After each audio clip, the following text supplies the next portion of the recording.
আমরা তো অন্ধকারে পড়েছিলাম, অন্ধই ছিলাম নাকি?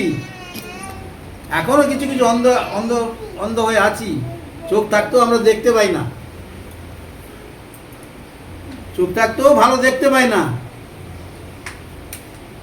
খারাপ কাজ কেউ করছে দেখছি চোখে, কিন্তু আমি তার প্রতিবাদ করিনি, তাহলে তুমিও দোষী।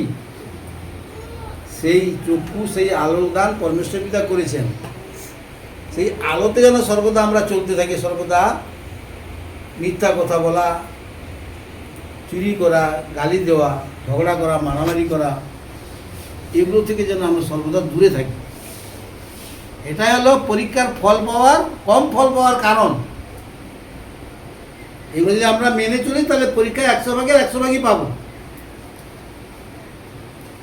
সেই আলো পরমেশ্বর পিতা, সেই আলো আগে প্রথমে সৃষ্টি করেছিলেন কি? মুখে বলে কি বললো? দীপ্তি হোক। তখন তো অন্ধকার আচ্ছন্ন ছিল না, অন্ধকার, সেই জন্য দীপ্তি দিলেন। তার মানে জগৎবাসীদের মনে যেন সবাই আলো পায়। যারা অন্ধকারে পড়েছে তাদের অন্ধকার থেকে, সেই পাপ থেকে উদ্ধার হওয়ার জন্য সেই আলো দান করেছিলেন তিনি। সেই আলোটা যেন আমরা কি আলো সেটা যেন বুঝতে পারি।